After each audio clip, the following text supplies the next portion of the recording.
This conference will now be recorded. So hello, my name is Andrea. We are here for the AnCan MS group. We'll go around and introduce ourselves. My name is Andrea. I live on the Outer Banks in North Carolina. I was diagnosed in 2012 with multiple sclerosis, and I'm on Ocrevus. So Karen, uh, would you introduce yourself? Sure. Andrea, why are you wearing orange? What a fabulous question, Karen. It is MS Awareness Month. And so Karen and I are wearing orange. And I am going to Carmen Washington, is. D.C. Oh, and Carmen has orange. And I am Gotta going to represent. Washington, D.C. at the end of March. And I believe so. I'm really looking forward to seeing her for MS Activism Day in DC. So really looking forward to that. So thanks, Karen, for noticing. I may switch devices. I'm Karen. I'm in San Francisco Bay Area. I was diagnosed. When was that? 2019, Okay. January 2019, with primary progressive multiple sclerosis. But when I came home that day, I wrote it down because I was in shock. And I wrote down, I have permanent progressive multiple sclerosis, which I think is probably the best, most accurate description to have permanent progressive multiple sclerosis. And I only take Ampera. And I'm not on any infusions. I'm not on any treatments. What else? Would you like time tonight? Probably. That always makes me nervous because, what's on the agenda, but yeah. Okay, sounds good. Sherry, how about you? I'm Sherry from Gaylord, Michigan. Diagnosed in 2008.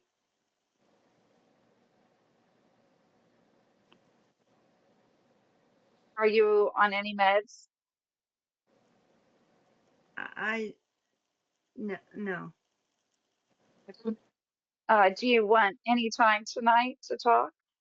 No, I'll just hang out and eat, chime in. Okay, sounds good. Carmen, how about you? Hello, I'm Carmen from Canada, West Coast. I have primary progressive MS. I was diagnosed in 2014-ish. I've been on Ocrevus. I have now just been on a new clinical trial, and I am heading to Vancouver tomorrow for my next appointment. And hopefully, I will get a chance to find out if I'm on placebo or medication soon. And if I'm on if I'm on placebo, then I hope to get the medication soon. And if I'm on placebo, I will be back here with a box of Kleenex, I guess. I don't know. Anyway, yeah, I would like a little time. Thank you. Okay, great. John, how about you? Hi, I'm John. I'm from mid-Michigan. I was diagnosed in 2016 with RRMS. I'm currently on Zeposia, and I was in the hospital 3 times last week, so I'm going to need a little bit of time tonight. Yes. Okay. Thank you very much. Karen, do you want to start or do you want me to move over to Carmen and come back to you? Yeah, I'm just a little distracted because my caregiver is here and she's vacuuming and she's mopping the floor and I have to check in with her and make sure I kick her out of the house. So in fact, I'm going to probably just turn the camera off for a minute, but I'll be listening. Okay. Okay. All right. So Carmen, how about you? Well, how many days has it been since you guys have had a fall? It's been 2 days for me. Oh, Carmen. Jeez. Ugh. So I had an appointment for my next clinical trial appointment was supposed to actually be Monday. So I'm all packed up and like my sister's here, my friend is here, my hubby's there, everything's in the van, and I'm doing the final trip down the stair lift. I wore my 4x4 new grippy shoes so that I wouldn't slip because it's supposed to be rainy, possibly snowy. Now we're already late because the time change. We're already late because Carmen is slow and not feeling great.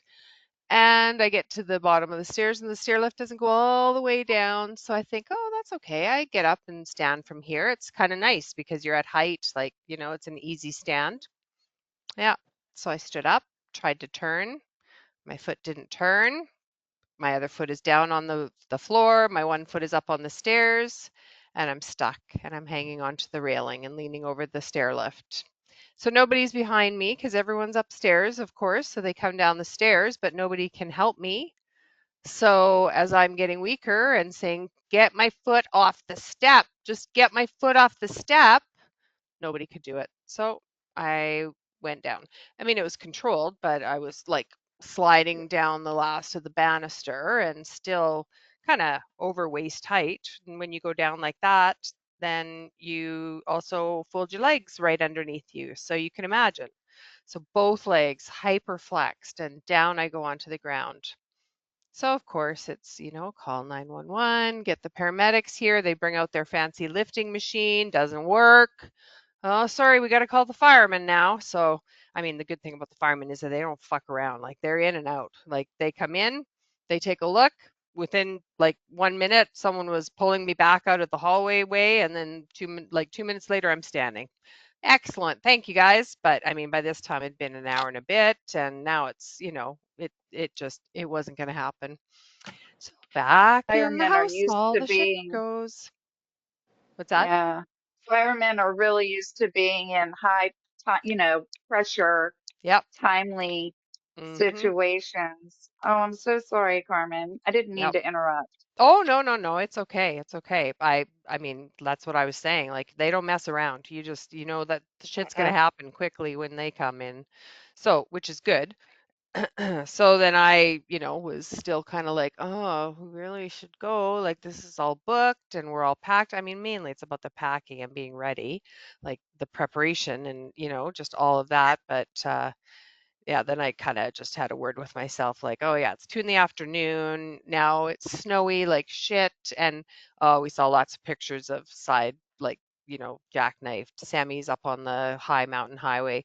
Like this is a really high mountain highway and it's really bad for snow. I mean, they can get a foot of snow easily in like 6 hours, no problem, probably even faster. And we knew that there was a big weather event coming through Vancouver and to the mountains. But if we had gotten on the road on time, we would have been okay. But yeah. So we're going to try again tomorrow. We're going to do another round tomorrow. You'd better. Better what? You'd better do it tomorrow. Yep, exactly. Yep, exactly. So anyway, Want that's my somebody to go story. down the lift with you. No, it's just a simple stair lift. It's just a chair. It's not really a complicated thing. Like, okay, I get it now. Yeah, Yeah. yeah. So I just like stood up Mm, to get off the stair lift, put my foot down on the step, put the other foot down on the floor because I was like half a stair up higher than it should have been. And it just wouldn't work. So right. I was like, okay, fine, forget it. But, Uh-huh. anyway, it's been a bit of a challenging week. And actually, my sister has kind of been over a little bit and I taught her too well. Like I taught her independence and to be a strong woman, but now it's coming back to haunt me because she's kind of put her foot down and said this can't continue like it is. I don't know if I've mentioned that my bed is really too high. Like I've got an adjustable bed, but the foam mattress is so high that I have to step up on a stool to get onto my bed. So like I've got a pole with my stool, but the stool is, it's a good height and to get up Yeah. there some days, especially after you've showered when you have swollen feet already and you're already tired. So she was over one day just helping me with my hair in the shower and then trying to get into bed and she got to see the full production and she just said, "Okay, that's it." So guess who has a hospital bed sitting in their downstairs? She loves Like you. me. Hmm? She loves you. That's exactly what I keep putting in front of any of the other thoughts that people are just Yes. worried about me and they love me and they're doing things to take care of me. But oh, I was pissed when I heard that this discussion had gone on with my family and that like my brother-in-law had gone to look at the bed and had bought the bed.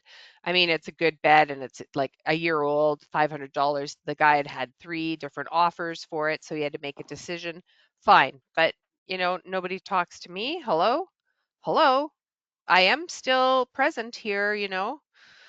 Anyway, so after calming down a little bit, I just sort of said, okay, there's many other emotions I could focus on, but I'm going to just focus on being grateful that I have people in my life that love me and want me to be safe. So I'm choosing those feelings, even though some of the other ones might not be very far away still, as you can maybe hear. But so yeah, we've got a little bit of chaos coming up in the weekend to rearrange beds, and my big like the master bedroom is now going to have one frippin' hospital bed in it, and the king size adjustable like the twin XLs, they'll be gone. So it's just me kicking around in this room, I guess. I don't know. I guess maybe I can do circles in my wheelchair and do some square dancing in my wheelchair or something. I don't know. I don't And know what's going to happen. did you move already or are you going to move? We need to move. We haven't moved yet. No. This is just part of the process of like making what we have work better. Yeah. Yep. So there we are. So, Carmen, what you're saying is that shit did not drive you up the wall. I didn't let it drive me up the wall. All right, good. Good, good, good. It could have. I was close. Whenever I think of a stair lift, I think of Gremlins. Like the Why? mean nasty neighbor. The mean nasty neighbor has like a chairlift, and then the Gremlins fool with it, and then she goes launching across the street. Oh, The oh movie you're God. talking about. Yeah, that's not that I don't even remember that from the movie. It's all good. It doesn't go that fast. I mean, Yeah. when we got the stair lift, I mean, a friend of ours found it for like $150. I mean, it's two separate stair lifts, one for my one layer, one for the next layer, because we're in a split level house, right?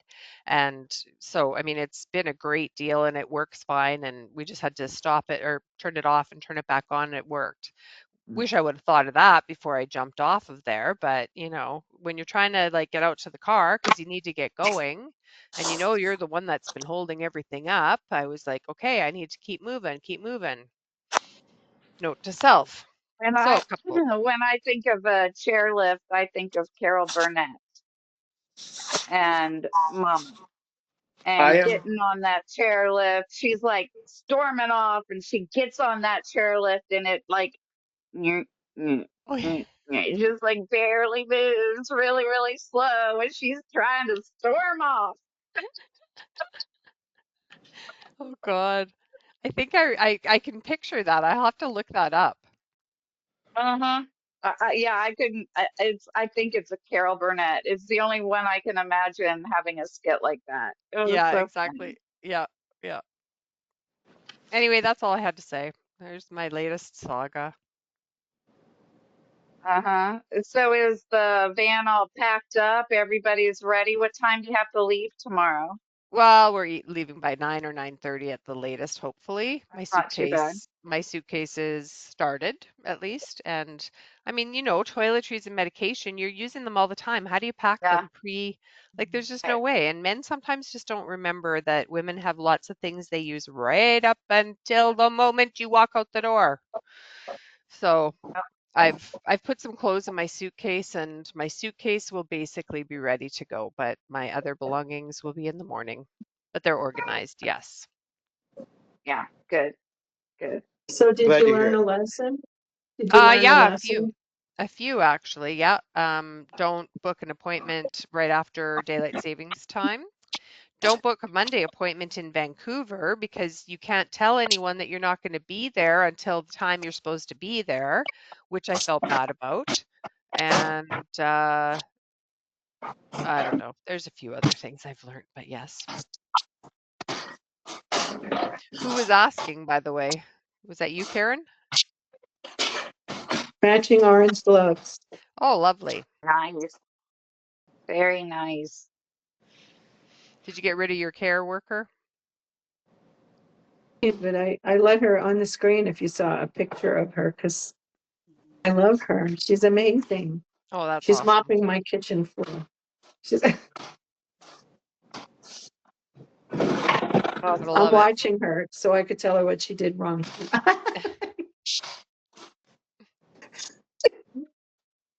If you're Oh, ready to go, Karen, you can so go. I'm done. Well, I mean, that's kind of amazing that I found this amazing caregiver and she's here. And she said she has clients that are a lot more difficult than me. That's good. She's laughing.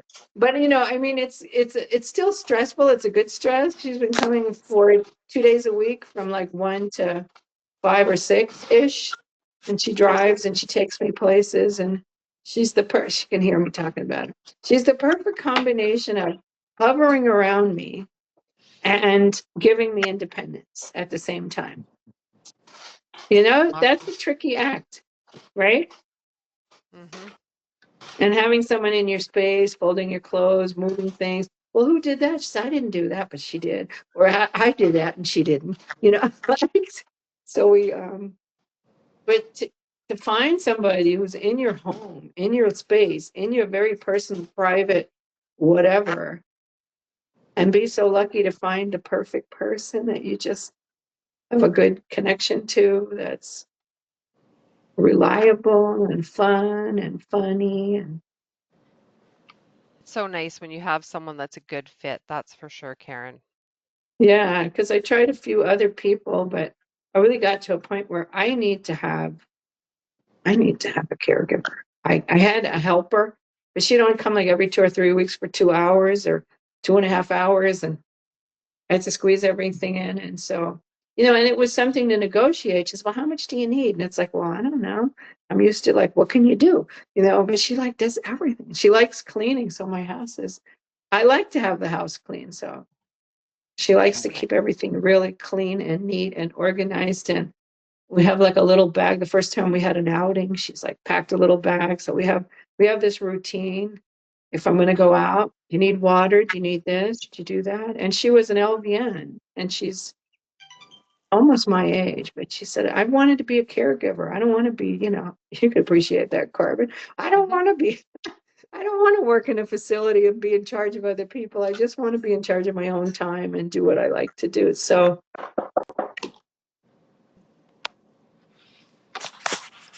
wait, but close the door so I'm not freezing.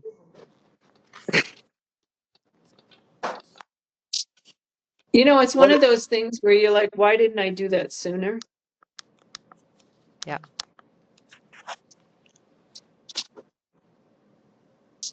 at least you've Well, got your orange coat on to keep you warm, Karen. Mm-hmm. I know because she didn't close that door, but she did it for a good reason because I got to remember to lock the door, but I have to wait till the floor dries. So that's, Yeah. yeah, that's, you know, but it's still stress, right? It's a good stress, but it's still stress. Well, it takes Oh yeah. energy. It takes energy and you have to figure out what to do. And then I have ongoing lists. And I'm going Yep. to sit in my wheelchair. I'm going to sit in my wheelchair because I have something to tell you about the wheelchair too. Um, yeah, it takes energy but it's still somewhat, here, I'm turning it on. It's still somewhat stressful because you have to plan, for things like, oh, I want stuff to be like this, to be like that. And also, so my helper that I had, she was great to train me to go, things are not going to necessarily be, I'm in my wheelchair. Things are not going to necessarily be the way you had them, you know? So what? So what if your green shirt is in the wrong place, Yeah. right? So what if something wasn't the way you liked it to be in the past? So I have this wheelchair that I got last January, and I really wasn't trained on it. I had, that you have an hour, and I didn't know I had a dislocated shoulder at the time. And I had a whole thing last year of these white guys named Todd and Brad and Kyle, one after another telling me, because they know. So when he was here, my shoulder hurt, but I didn't know I had a dislocated shoulder. And I was like, the arm is too high. And I can't even flip the pedals down. It hurts. Well, then just use something to open and close. I'm banging into walls in the house. It's a good thing I didn't just paint because, like things I knocked off a cabinet from the kitchen. And I remember, what's his name in Detroit? I forgot his name. It'll come to me because he'll say, the time to do this was 2 years ago.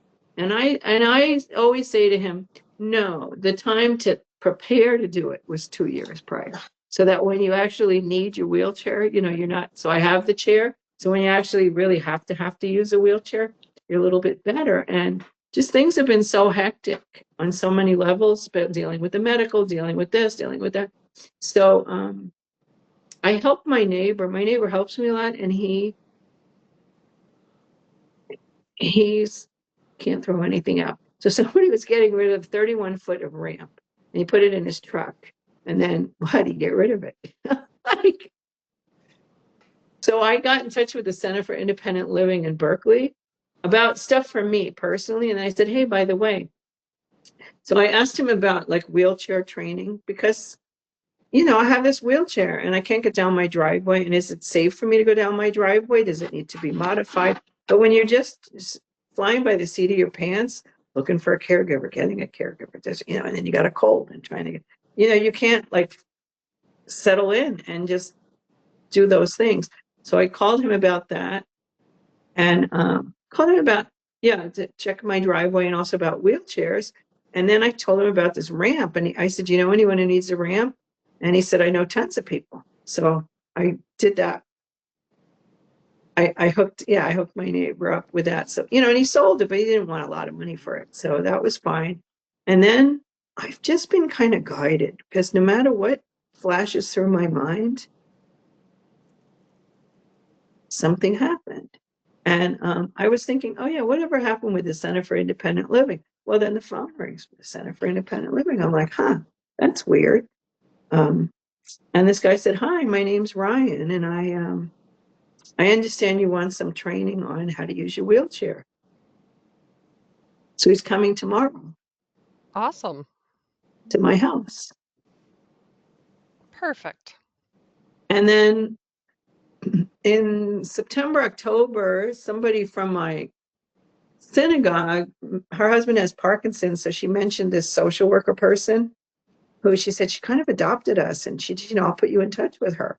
And maybe October, she called, she goes, listen, I'm really busy. I can come and do a home visit, but I'm really busy up until November. And then I didn't hear from her, and November and December really sucked. So, and then in January, I was just thinking, well, I wonder whatever happened with her. And then within an hour, the phone rings. Oh my God, hey? So, I mean, this has just been going on, for all the shit that happens with MS, it's just kind of amazing to me that that this has been like, well, what about, well, here, how about that? It's just kind of been working out that way. Yeah, because even needing a caregiver, I have names and I have resources, but somebody posted on, I don't know, this Nextdoor app, which I hate, and said, I have this caregiver and she's looking for more work. Well, what's the likelihood of that working out? That's where I find mine too. But it was just, I have other names, I have other people. Somebody posted, somebody else posted they're looking. What's the likelihood? And then, like within, the next day, I have this person, and just so yeah, the wheelchair guy's coming. So the social worker can't change the time a few times, and she came last Wednesday, and she looked around and she goes, "There's not a lot I can do for you because I already had ideas," but she said, "You need to get out of your house at least 2 days a week." And she's right, because I don't know how many of us get out of the house 2 days a week. Not me. Not right now. Mm-mm. Yeah. And so I was like, well, you're right. And she said, and what if you had a portable wheelchair? So I want to go back to the pool, and and my caregiver could take me there. Um, there was something else she did, but there was something else that she kind of hit upon. So, I think about it. Where am I going to get help? Here you go. So Did a portable chair anyway, show up yet? the what? Did a portable Oh, chair show up yet? oh, I actually have one. I have one that there's a recycling place that people bring their used equipment, because that was at one of our first outings with Pua. Her name's Pua, my caregiver. She goes, we can go to Recares, and we hit good. We hit. You don't know what you're gonna find. I did get a leg lifter because Carmen, I remember you said you had one, but it's too hard to. It doesn't really work. It's kind of easier for me to just lift my leg myself. But yeah, we got a bunch of stuff. I forgot what all that we got. And but another time I was there like a year and a half ago, or a year ago, and like, what's his name? With an M, Myron. He's in Michigan. He comes on every now and then. Who said, Marlo. Marlo. Yeah, Marlo was like, the time to get that was 2 years ago. And I'm like, a year and a half ago, I got that portable chair. It was a free from the giveaway, and I knew it was a nice one. I said, "Can I have that chair?" And it was an OT volunteer. And he goes, "Well, you don't need that." And I said, "Yes, I do, because yeah, I have that." So I am declining. I mean, that's the sad news. I am declining, and Hard.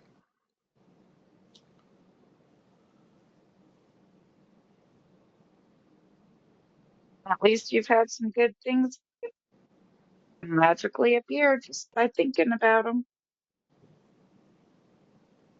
And I want to show you my other leg lifters. These are my thigh lifters. So it's like you can click it, undo it, or you can just slide it on. So they go up my leg and they have a handle so that every time I have to lift my legs on and off of my footrest for my chair, or even just moving like in the bathroom at night, when you need to move your legs over and you're constantly lifting your leg from under. My wrist was just getting so sore, and I said, this is just no good. And I got these. Oh my God, it's like life changing, even in bed. where, So like I where'd you can get just that from? Amazon, they're Oh, not expensive. Like there's all kinds of different ones. Would I you can would look you up the put a thing link and to it in the chat? I will actually, yes, I will in a Thank you, few hon. minutes. Just have to find it on my phone. But yeah, oh my God, life changing. So even in bed, when you're laying in bed and you want to like move your leg, I do have like my foot lifter that's a firm one with a loop at the end, and that's what I use on my inner leg to bring it over to the edge of the bed till I can bend my knee and move it. But now these, I can actually like just pull my leg up and my knees bend. Who knew that I could have such adaptability in bed, instead of just being stuck in one place and glued oh, I there. have. Yeah, I'll have to do that. Well, then today she came. I have a night splint. That was something I wanted to ask people. Does anybody have an AFO or a night splint that they use? No. And last year, it's only been a year. I was told I should have an AFO, and it's only been a year. I had an old one. It didn't really work. It's only been a year, and I still don't have a functioning AFO that I can use. I mean, it makes me crazy. So that year, it started last year. I had 3 physical therapists come to my house. I had 3 physiatrists, professional rehab doctors. I had 3 orthotists,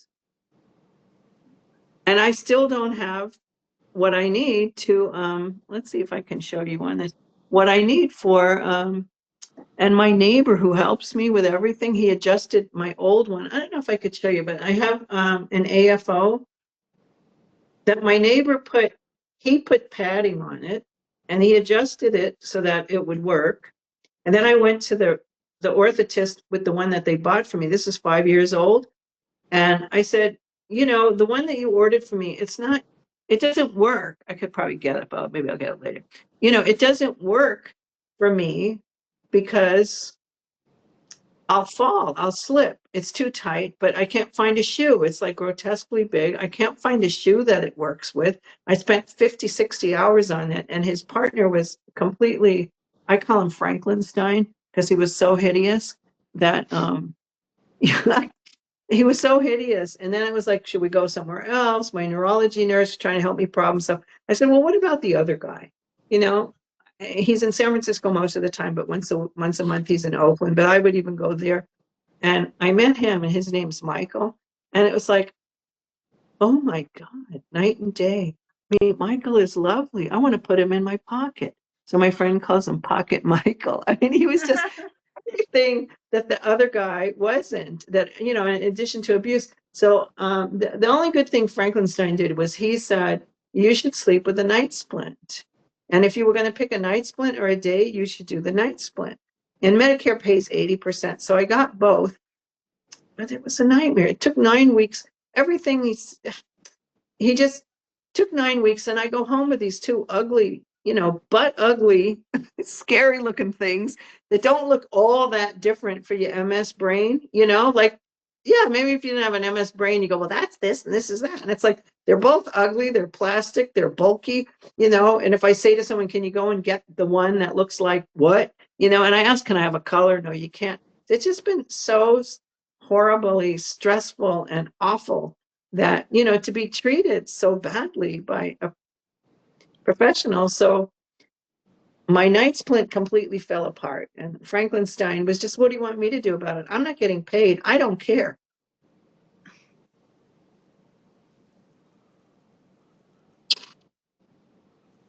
Frankenstein. So it completely fell apart. And Pocket Michael, he adjusted the one I had before it completely fell apart. And he understood everything that wasn't working for me. Oh, because you're saying to lift your leg. So it has Velcro on it. So I sleep with the night splint. I'm just going to use this leg because I can lift it. So I have this night splint on this leg, and then it has Velcro, that I have to put on there. And then I keep an electric blanket in my bed. And then the Velcro got stuck on the electric blanket. The things that we have to deal with that, an average person just like, they don't understand.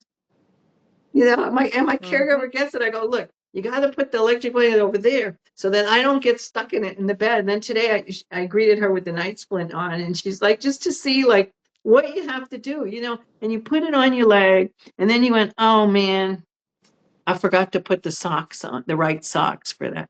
Oh, I have to do that. And then, I get hot. And so if I have leggings on that I sleep in that are hot in the middle of the night, I don't want to take it all off and put it on again. It just, the whole day, I mean, today she really got to see the whole day, every step you take, every effort you take.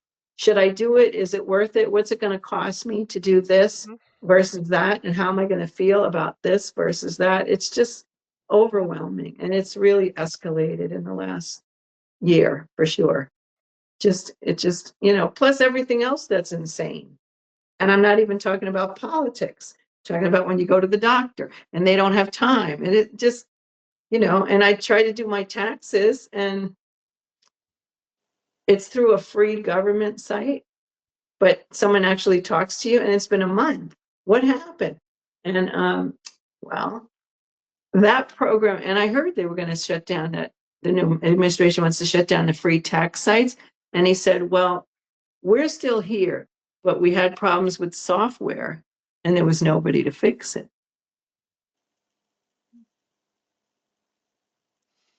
Just in addition to all your everyday stress. And fortunately, last night it finally got done. So just to sort through all that and your own emotional reaction to everything. And A lot. I know y'all know what I'm talking about. Yeah. That's a thing, Karen. I have this a friend that's kind of resurfaced in my life, and she's just lovely. Kind of more like my mom and dad's friend, but she's just so marvelous and has asked how she can help. And so she's been over quite a bit in the last couple of weeks. And she just said, Carmen, people just do not know because she's helped other people. And so Right. she's comfortable and, like she sees what needs to be done or can see how I need help and isn't on top of me, like waits until till I ask or do you want me to, just as easygoing. But she just said, like, the average person has no clue how exhausting it is just to even be dressed and to leave the house, like for a person like myself. And like even just to put your shoes and socks on, it's so tiring. Bend over. Okay, sit back up again. My neck is hurting. I got to take a breath. Or like it takes me 45 minutes just to get up out of bed to the commode and then back into bed because I got to take a break because I got to step on this stupid stool. I got to have enough energy to do that, but you got to rest. Like you just can't do it all at once. And people don't get it, like what's taking so long? Why is she always late? Well, I'm going as fast as I can and I don't have a faster speed. And then professionals don't get it. So I went back to Pocket Michael, like to fix well, he did a great job on the night school and he rebuilt it and he took every issue that was the other guy just kept saying, what do you want me to do about it? It's not my problem. And then when I finally got back from Michael, it wasn't his fault. The day we had the appointment, he was backed up in the office and he's only here one day a week. And then they said, oh, well, he got backed up in the hospital because they deal with braces and all these other things. And can you come next week? And it's like, but I have therapy from 2:30 to 3:30 and the appointment's for 4. And how am I going to get there? And also, how much do you stack in a day? Do you want to be there at 4 p.m. when it's going to be rush hour? And how do just every single thing. So I went back with the daytime AFO. And I went to him and I said, this thing doesn't work for me. And I have this old one that I got that, my neighbor went and adjusted it for me and it was working.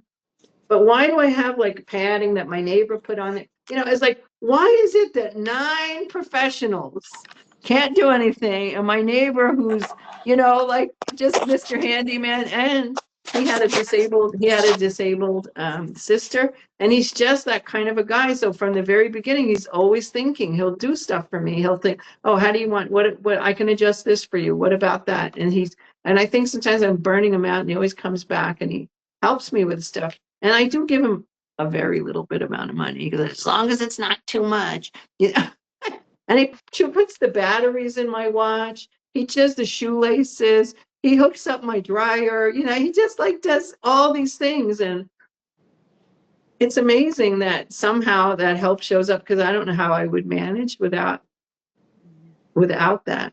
Yeah, it's just, but now the train left the station so I went to see, that was our first outing with my caregiver. I met her on Monday. She came on Tuesday at 1. I had an appointment at 2. Just even getting out the door, she's like, here, let me take she's just, where's the bag? Let's put this in here. Let's do that. She just, and I went in the office and the office person said, oh, you have help today. I said, I know, this is my new caregiver. I've known her for an hour. And by the time we were driving back, we talked about money. And I just said, I have no problem giving you I have no problem doing that because I just could tell like how amazing she is. So she's also going to help me like figure out which shoes to get.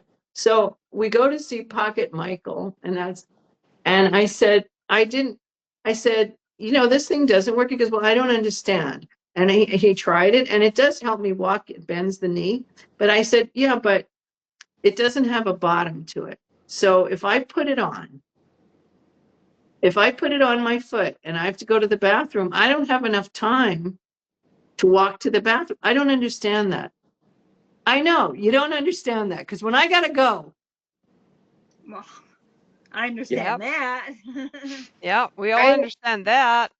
Right? I mean, I gotta go. And so I can't have this slippery plastic thing under my foot, and I don't have time to take it off and put it on.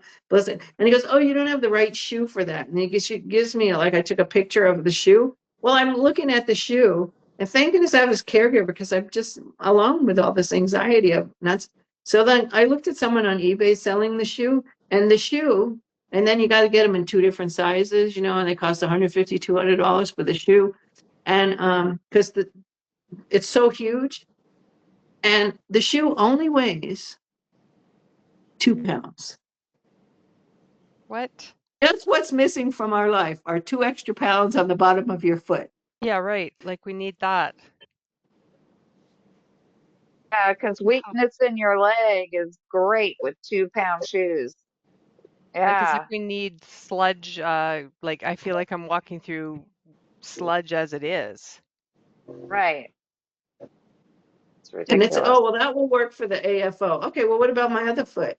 And then you're teetering on, and you're trying to put that shoe on, and you can't get it on. And then you got to go to the bathroom, and then you Mm. sneezed, and now you need a tissue. And it's all like, it's just like, I don't understand. So I had this other shoe that with the neighbor adjusted, the one that I have that's old, but I really was hoping he would order something better for me. And he said, well, that's not the right shoe for that. And then he recommends some other shoe for that. But you have to tie that shoe. Well, I can't tie a freaking shoe. It's just so exhausting. Just, thinking what other people are, why don't you, Carmen, why don't you just, why don't you? Yeah, why don't you? Why don't you Yeah, just why stick don't it? you? So, yeah, and so I just feel like so grateful, because she kind of gets it. And so then Pocket Michael went and adjusted the one that was working Uh-oh. so that it no longer works. Oh no. Mm. It no longer worked. And my neighbor who helps me, he broke his wrist. So he wasn't so available, but and he lives around the corner. He's not like, he really just comes and helps me out. So then I said, can you readjust? I don't know what he did. He goes, well, what'd you let him do that for? So, so I had to call him up. I go, please, Dad, I didn't let him do it. I had a cold. I went there. I was with my new caregiver. I went there for one thing, and then he said he would adjust it. And I didn't think that it would. He goes, well, I don't remember what I did to make it work before. just, Mm. just So now you don't have an AFO? no. So I have this carbon fiber one, the old one. And then, so I waited. So we tried it. I had these shoes in my closet. So, I tried it with Pua. So it works better with this shoe, but it's hard for me to get on. Okay. But, it's like, okay, this AFO that the other guy, Frankenstein, ordered, it's true. Perhaps if he didn't wait 9 weeks to deliver it, and then every time I came for something, he said, what do you want me to do about it? It's not my problem. And then, for me to be without the night splint for 4 months. So everything got, well, we'll never know. We'll never know. And you'll never know, Carmen, if you got the placebo or didn't get the placebo. What we'll never know is what function we lost. Is it because we didn't have the right thing that we needed? Or is it just, right? Is it just doing it Yeah. because it's what the disease is doing? And so, it's all that agonizing too. Like you said, oh my God, if I find out I did, it just, Yeah. it's so hard. Yeah. Anyway, It is. enough. Yeah. Thank you for sharing, John. How about you? Hi, I'm John. Everyone knows that already. In the past week, I've been to the hospital 3 times, one for an overnight stay. Mm. I went to a doctor's office. They said, you need to get down to Grand Rapids. So Melissa drove me down to Grand Rapids, and I was admitted. Um, so I haven't made stool in forever. Oh. And we are trying the everythings, all right? I tried prunes for the first time in my life. Those are not good. Not for me. What Prunes are are? not. What's that? What is it? Prunes. Prunes. Oh, prunes. Sorry. Yeah, okay. um, and all the things, and my wife does enemas on me, and that sucks for her. Yeah. Um, okay, let's go back to like March 1st. Okay, that was the day that Melissa and I took a pottery course, and I was already not feeling well in my stomach because I was so backed up. All right, so we started doing, all the things, all the things to that make things happen better. That was Sunday night, Monday night, and then Tuesday we went to the hospital. And they said, well, you just have to do more of this. Thanks. I could have stayed home. And then on Friday we went because nothing had changed. Still Okay. nothing. Oh my God, you must have been Still feeling nothing. like crap. Okay. Thank you. Yeah, I'm not good. I'm not doing good. Um, so Friday we go back in, and I'm just gonna say, like, just go with me on this, all right? 12 millimeter kidney stone aside, they have nothing for my constipation. There's been nothing. So I just want to take a shit Yeah. in a place where Melissa won't have to clean it up. We do like 3 loads of laundry a day. That's just all my my cloth diapers and everything. I'm really low. I'm Yeah. really, really low. I'm sorry, John. This past week, it's just really done a lot of bad things for Melissa and I. Just at each other's throats, especially in the hospital, because everyone gave different instructions. Oh, sorry. When I was admitted, one doctor said, "Yeah, I can eat anything until midnight," and then was like, "No, no, no, you can't." Like, well, my surgery might not be until 3 o'clock tomorrow, so I'm gonna have a snack. They weren't mad about that. Um, so Saturday, surgery day, right? Now, because the stone is so big, we can't take it out in an emergency situation, like it was. Um, just because they didn't have many, I don't know, whatever, for whatever reason. Um, so it's on the right side, it's over here, and basically what they did is they ran a shunt up to go between the wall of the ureter and the stone. So give it more room until we can set up an actual date, which would be like 3 to 6 weeks, outpatient, whatever. But yeah, I still haven't pooped. So you have a kidney stone as well, or you have a, sorry, is it a kidney stone or Yeah, a kidney stone. and this major Big ass constipation? one too. Yeah. I My mean, God. they checked everything. Like, to quote one of my doctors, I can't pull squishy stuff out. So I wasn't impacted. All right. But what's going on there is I have a ball of poop stuck in me. And over time, it has caught stuff and gotten bigger. So currently, what we're trying to do is just get those layers off. But Hmm. I say this to Melissa all the time, so do not take. I'm on camera. I should probably not say that. Sorry, I forgot, where was I? You have this ball of poop. Trying to take Yeah, layers and off. yeah. So we're trying to take the layers off so it'll go more naturally. But man, I would just, Doc, can you spend like 5 minutes in there? You know, squish around further. Like, I don't Hmm. know. So here I am, post-op. Him writing on my leg. Doctor writing on my leg just came off today, and I still can't poop. I've been eating as much as I can for feeling as bad as I do. Um, Mm. the The nurses are all great. There's one I didn't like, but just for more personal than.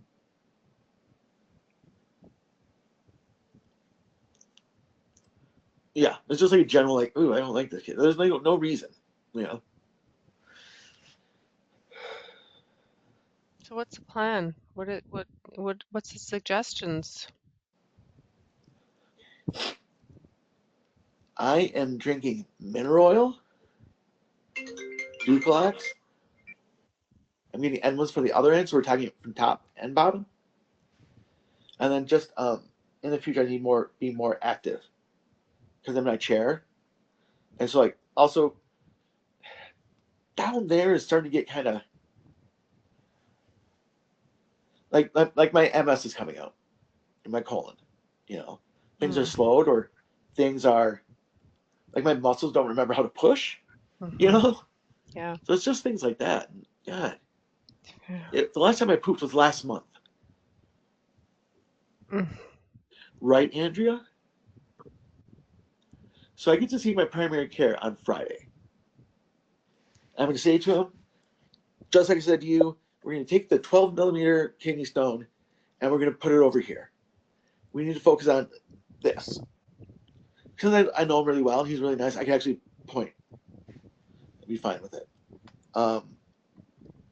Yeah, it's been really stressful. No It hurts doubt. to sit down, guys. Mm-hmm. I'm in a fucking wheelchair.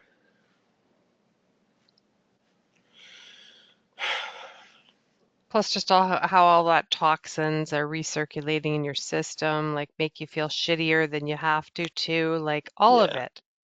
All of it. I'm so sorry, John. Before they would let me go Saturday night, I had to pee.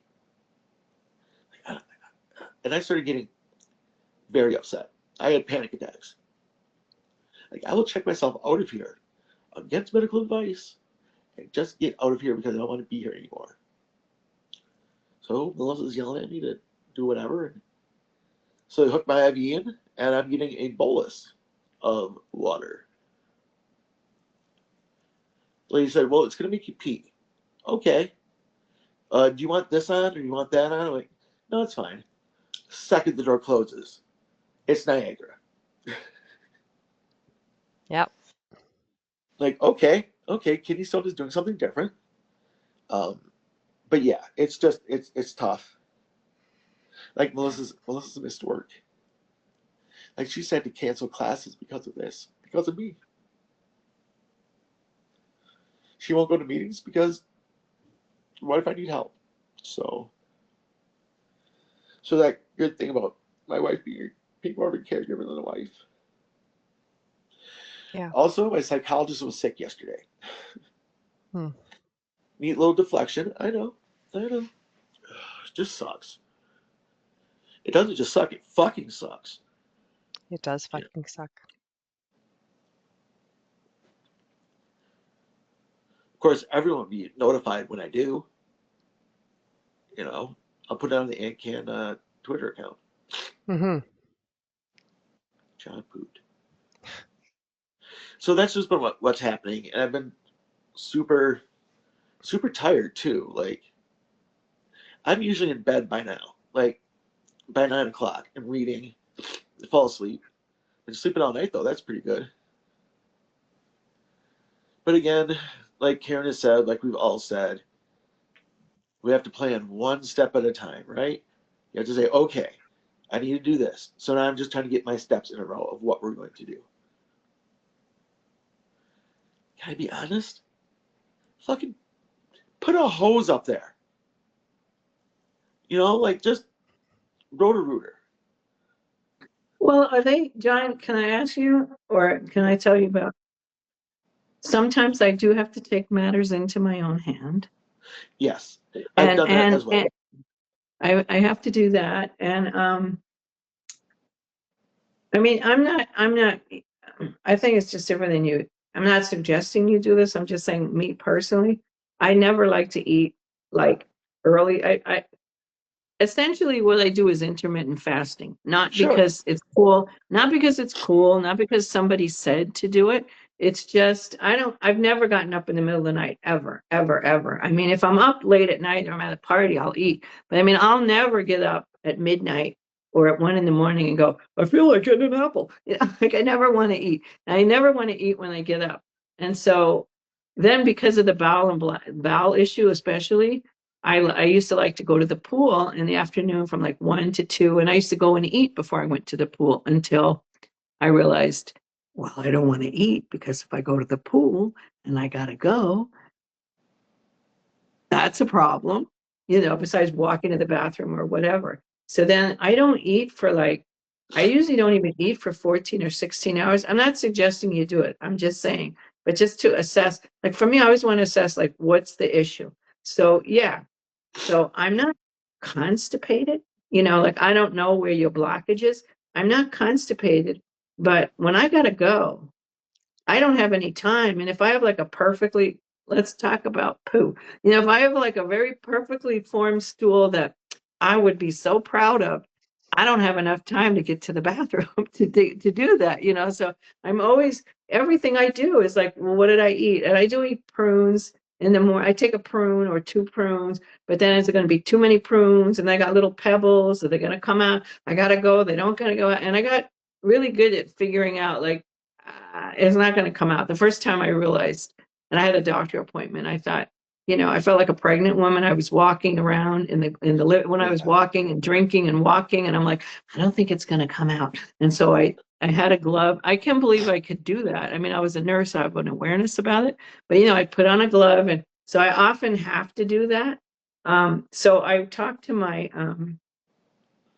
I think I had talked to the urologist about, the urology issue. And she said, oh, have you seen a pelvic floor? That's no, you can go to her and she can put electrodes in your anus. And so I told my neurologist, she got embarrassed because I don't try to be funny, but I said, oh my God. I said, so then she said, and the neurologist I talk to like once a year, once every year and a half or something. So I said, oh, so anyway, I have problems going. And she said, we could put electrodes in your anus. And I said, that's the only thing missing in my life is having somebody put biofeedback electrodes in my anus.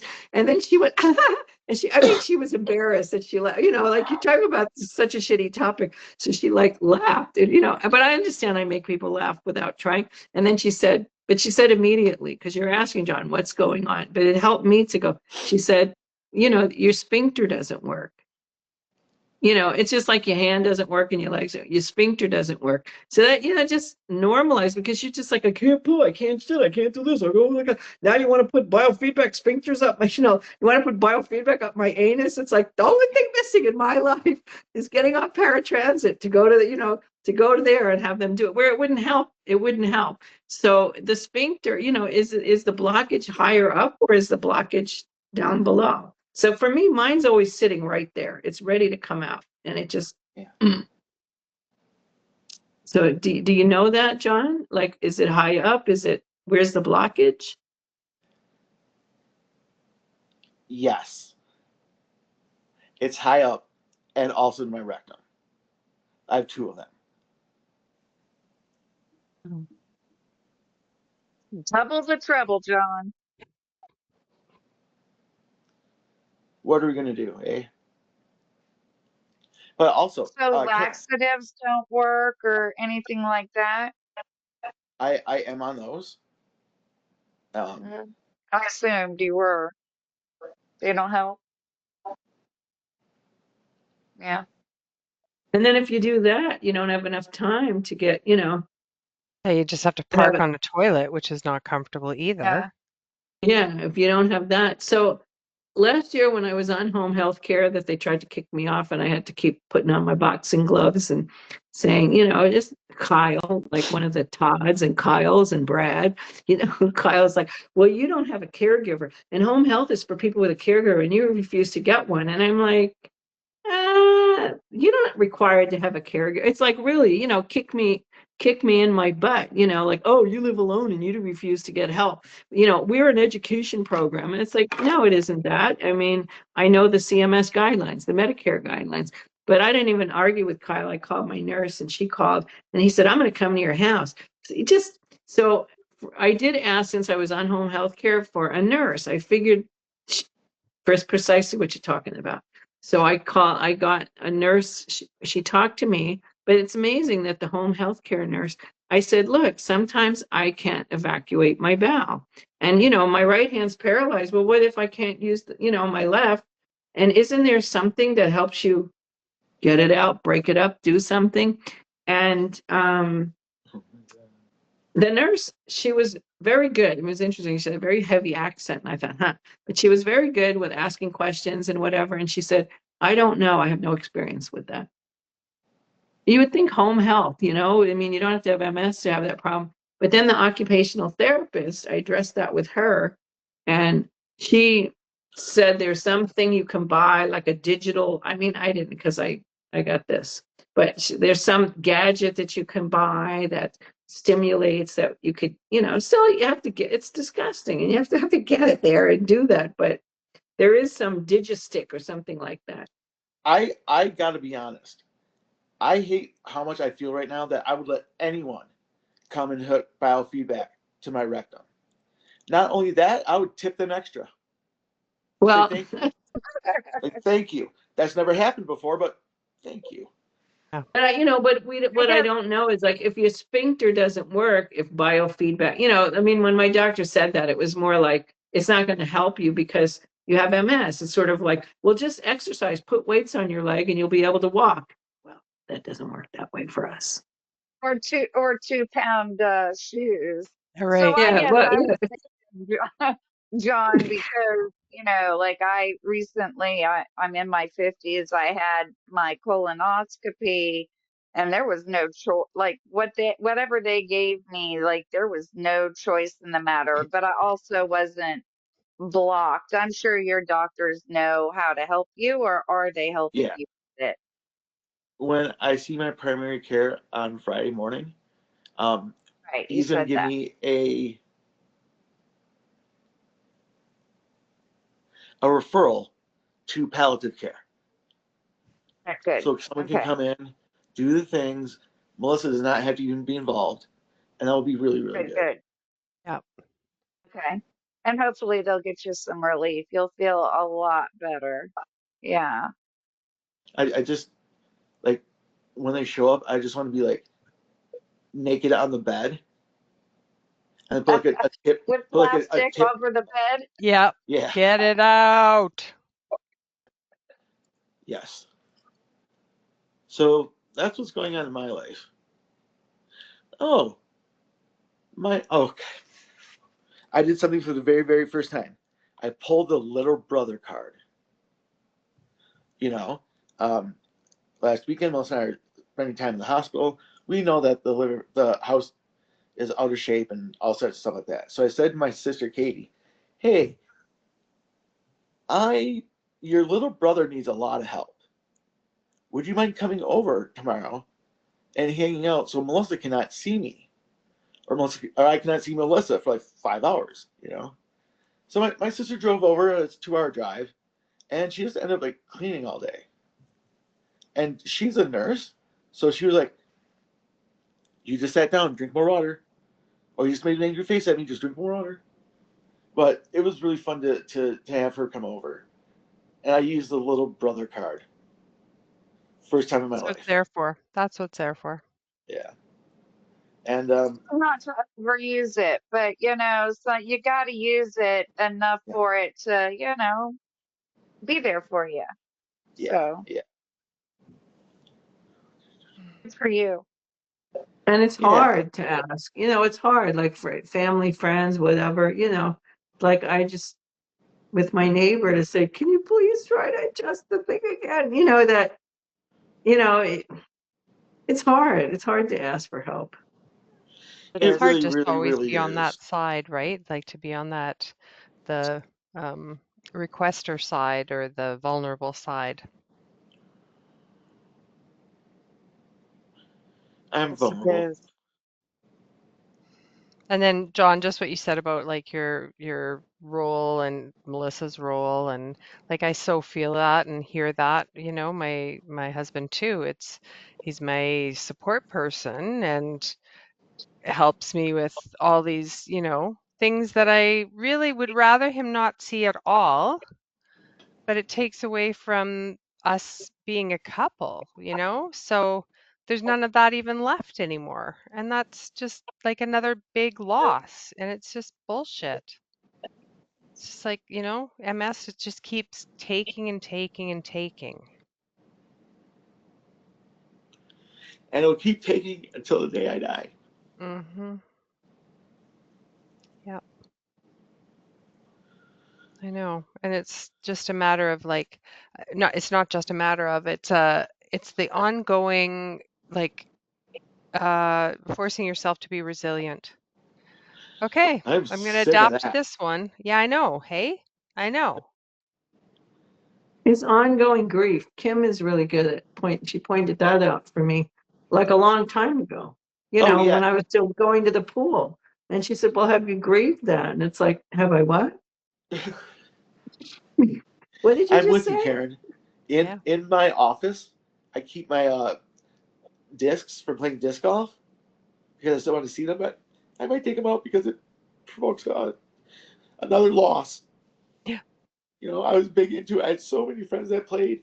I was helping run like national tournaments, but now it's not for me anymore. Yeah.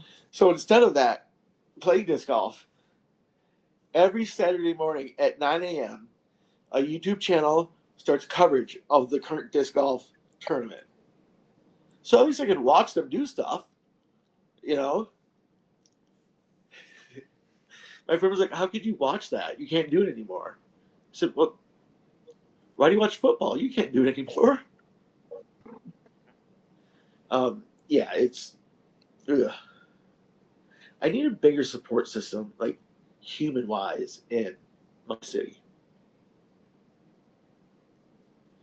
As a college town, it's small, you know. I bet there's gotta be a lot of people with MS.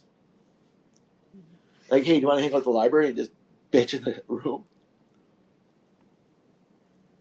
Or when you feel so crappy, like, that social worker who came last week, she said, you need to get out at least 2 days a week. And the week before, I went to a memorial, which is somebody who's kind of a pain in my ass, but I've known him for 30 years.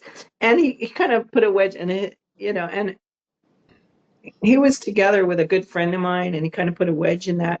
So then, it was from a music community, and like everybody's going, and I thought, I'm going to go. Besides, I want to find out what happened with my friend, and I took paratransit, and I went to the memorial, and I waited, and there were people on Zoom. There were a lot of people there, like 80 people at least, and people on Zoom. And then I'm glad I sort of waited till the end because I took a lot of time at the mic. And I just said, he was a real pain in my butt, and I've known him for 30 years. But, I was able to talk about the good things, but I also brought up other things. And then I sang a song that he liked. But people just saw me there and they're like, you're fine. The effort that it took to get there. And okay, so you use a walker. A lot of people use walkers. It's just, yeah. But I also know that showing up, that not showing up I just become invisible. Like I just feel like because I don't show up, people don't respond. And then like what you said about, music was a big part of my life, like a big part. And this weekend for 3 days, and I decided to go to the first workshop for 3 days. There was an online music thing, and I went to I slept some of it, and we'd stay up till midnight. So I put in I went to different workshops. I offered a workshop. I hosted one, and then I'm like, oh my God, I gotta eat before and there's late night singing, and I can only sing now. I can't play instruments anymore, and I don't remember what songs I like, let alone how they go. But I have binders and stuff. So I decided to write down each place that I went to, and I sang, which means I heard like 10 times as many as what I sang 26 different songs. Friday, Saturday, Sunday. Wow. And it's like musical conversation, like, oh, that reminds me. Oh, I'll do that. And because I was home, I could go, because they go, well, you can still come to the campouts, like they think it's just a mobility problem. It's like, no. I mean, I can play an instrument, but I can't remember what songs I like. I mean, when they come up, I'm like, oh yeah, that one, that one. But I was able to go to my computer and dig out, depending on the topic, like somebody had a thing, strong women's songs. So it's like, oh, wait. I'm going to, looking through my thing. I'm going to do this. And what's your favorite song? It's like, well, who has a favorite song? But I wound up bringing up a song in Spanish. And I talked to my friend today that's connected to that community. I said, hey, I sang Estrellita del Sur. And I explained how, Noah came to my house and put my dog down, and Dinah sent some food over. And, like what could have been a very sad thing to have your dog put down. It's like, it was really perfect. It was just perfect. And she said, oh, I'm so glad you took me there. And then I bring my art from Hannah's thing and I showed it to some people. And then they go, hey, why don't you put that in your background? I was trying to do it here, but I forgot it's not Zoom. So I have one of my paintings in the background. Ooh. And and then Awesome. and then Monday, yeah, and it's really cool. It was like the night and day. And there was somebody so it was like 11 o'clock at night or 12 o'clock at night, and it was 6 a.m. in the UK. So somebody came from the UK. And so we were sort of singing lullabies. And then I had the day and night. It was a painting where there's day and night on it, which when I did it, I thought, oh, it's not right. It doesn't look right. And then he said, oh my God, Karen's painting was really to have my art, like to have the visual art. I was never a visual artist. So to have that reach people and touch people, it's from Hannah. I'm only 40 years older than her. Amazing. And she's my, she's my musical, my art mentor, and I often send her words of Yeah. praise. So I told Hannah, sometimes I'll just muse about what I did and I'll send her about, because I never finish in time. So then I said, you're like an art facilitator, you're an art doula, and I said, you're an art doula, and for everyone you're an art, I forgot the thing I said, but for me, I said, you my art mama, because you inseminate me with art. I went to Because I high school. don't, I went to high Yeah, school with a kid named she's Art really, Dula. it just, and it was just, I wrote it to her, and we just cracked up, because I'd only make art with her. And it's just so amazing to me that I can create these things. And the last two projects were I kept working on them, and I really felt like an artist, like trusting the process. So, I brought some of that to this weekend. And so there were people from Alaska, from the UK, from Australia, from, different places and local Bay Area. But because I did show up and I did participate, like I went to that memorial and then I had somebody drive me home and visited with me. Well, but if I didn't go, I'm like not there, because people are just used to me showing up. And then Monday, which was yesterday, I got 2 invitations for Passover. So, awesome. some of them are just like, I just feel like nobody cares about me. When does Passover start? But it was funny because one, she's kind of local, and I thought I used to go to her, but then I would go to someone else but she's further away, and so then she said, well, it's on Saturday. I'm like, well, this Saturday. So I reread. I Is said, that sure, I'd when love to do that. Passover starts, Karen? When does Passover start? Well, she said, I want to invite you for Saturday. And then I thought it's this Saturday. And then I read it was April 12th. Oh, I see. Okay. So, I mean, it's like, Okay. I don't remember, like, I don't really remember these things. So, and I said, oh, yeah, because I used to go to her house I think it started with Passover, and she used to invite me for Thanksgiving. And then I would do it with this other friend, but she lives in the South, and we used to do it at her boyfriend's house, but then it together. So that was like, it's like 40 minutes away. And then the East Bay contingent, like, we all have problems, Alan can't drive at night. This one can't do that. I can't do it. And then I just went, I'm just going to go for easy. But had I not, and this one who invited me, she's a quilter. And I was looking at her website because I showed some of my paintings. She goes, that could be a quilt. So I've never been able to I make art.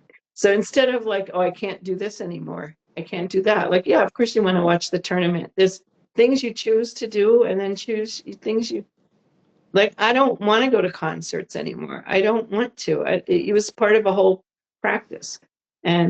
But I still love singing and I could still do that. So I was glad I could do that. I am going to a concert this year. And I'm very proud of it. Andrea, Which one? I got tickets to Perfect Circle, Pussifer, and Primus. Dang, that's gonna be a good show. Good I'm for Carmen always and I are like, you. huh? Right? Huh? so the band Primus is the reason why I started playing bass guitar. So to see them again is gonna be even better that I'm older now. So Cool. yeah. Sherry, you've been really quiet. How are things for you? How are you doing? Oh, not Siri, Sherry. God. Sorry. Having a little trouble uh, with fatigue lately. Just like hit me out of nowhere like a ton of bricks. And Hmm. then I got my grandson coming in my room, and he's disabled. He wants to mess with my TV, and I say no, and he gets combative, and so I try and escort him out. My daughter gets mad at me. He just wants a book read. When you're fatigued, you can't read a Dr. Seuss book, you know? Yeah. And I couldn't explain that to her, but she doesn't get it. She doesn't get it, but she thinks she does because she does research, but she just doesn't get it. Dr. Seuss, that's a lot of work to read a Dr. Seuss book. He's particular in his books. He's on the spectrum too, so he's real particular in things. But so I had to just shut my bedroom door, and I don't feel I feel like I'm being mean. I don't know what else to do because I don't want to sit there and when he's trying to pinch me and hit me, and I it's a lot of overload, and I Hmm. don't know. It's a lot. How old is he? 10. He's got a rare disease that only 250 kids in the world had when he was diagnosed. Oh, yeah. Wow. So that's tough. Do you have other people that come around or? I mean, I live with my daughter, her husband, and my 3 grandkids. Um, I guess I tend to isolate myself in my bedroom. I don't know. Like Karen said, I really need to get out more. I really do. But like we got over 180 inches of snow this year. Okay. So it was 55 degrees yesterday. There's 2 foot of snow on the ground. What am I gonna do? I feel like I'm trapped. I feel trapped. Yeah. I feel trapped, and then I guess I just isolate myself because I know I'm trapped, and what else can I do? Well, I can sit in here where all my chargers are and everything's convenient. It's tough though. Yeah, and I didn't say you have to get out. The social worker said you have to get out. I was No, like, he's right. Right. No, I'm, I mean, I'm saying like, she's right. She's yeah, right. But you have the snow. I mean, and you have the weather, and that's a huge barrier. Like yeah, just it is. And and twice it a did. week is a lot. Like I wouldn't even. I'm like, nah, twice a week is too much for me. If I'm That gonna go is a out, I'm gonna lot. go. Yeah, I'm that is gonna a lot. enjoy it, and you know, Well, if somebody says 2 times a week and you only do it once a week, but it was also not, what does that mean, get out? Like, that's why she's like, so you can get down the driveway. What if somebody pushed your wheelchair? How do you feel about that? And yeah, I had my caregiver help. So I have these really nice neighbors that moved in last July, and I don't see them because I'm like this kind of angry, whatever. I'm just so upset about everything, and I don't really see them. Sometimes I see them. I still can drive, like get down my drive. I can take my walker to get to my car and go out. And I had the caregiver helping me with making some beans. I was like, oh, I know I'm gonna have her do this. And I didn't have garlic. So I said, okay, let's go to the store. You know, I need garlic. And so I said, you want to go in my car because it's so close?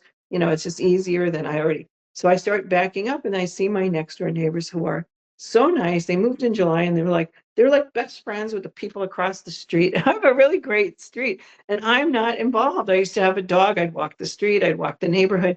And I know, like you're saying about people helping, like, you know, they want to help, but they're not sure what to do.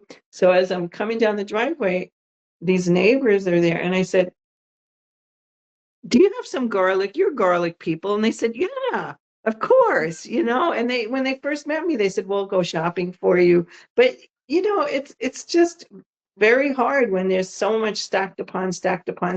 You know, last month when I came back here, um, you know, Rick said, to what do we owe this? That was my first day out with the caregiver.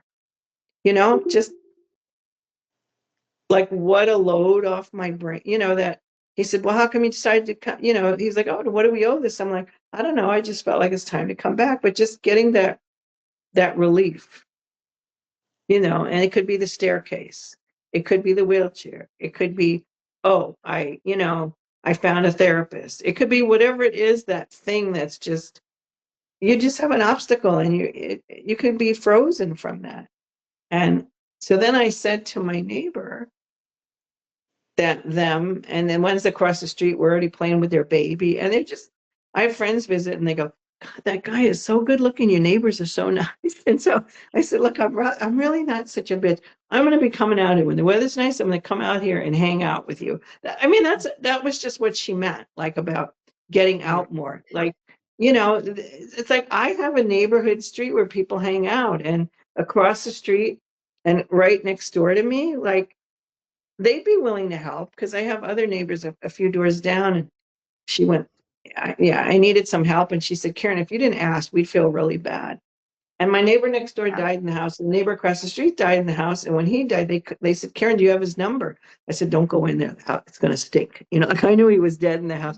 And I went, oh, I'm next.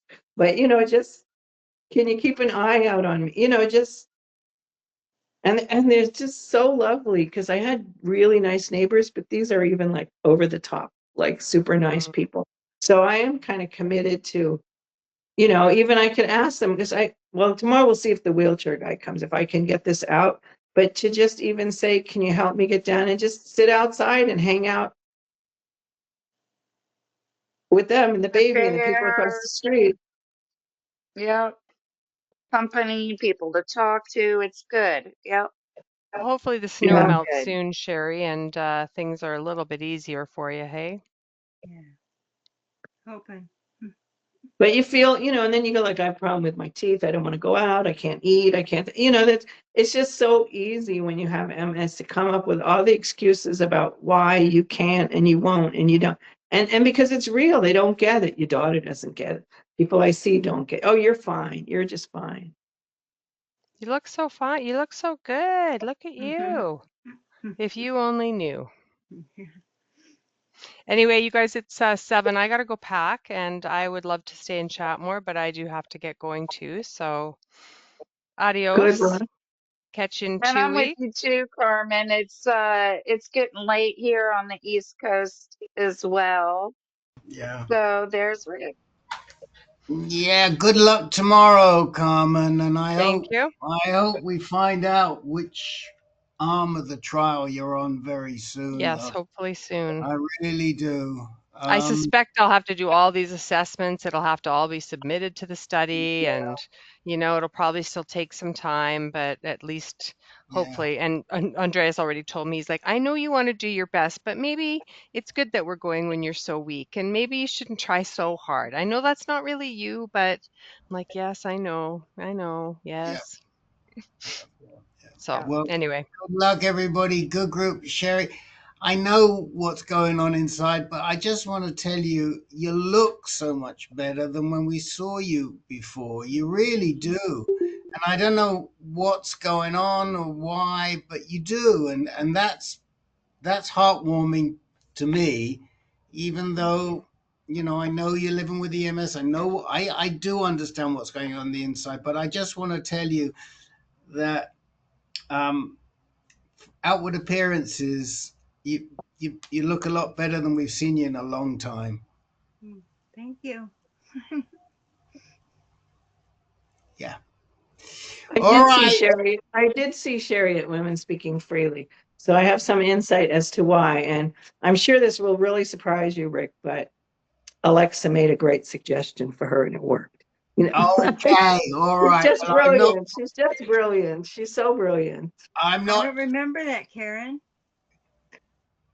Well, you can Well, I talk don't know if I want offline. to say it on, I I don't don't want know to if I know. want to say it on a camera, you know, and Right. then somebody, I don't want to know. The two of you can reach out to each other offline. Okay. All right. Good night, Good night, everybody. everyone. no, thank you. Good night. Good night.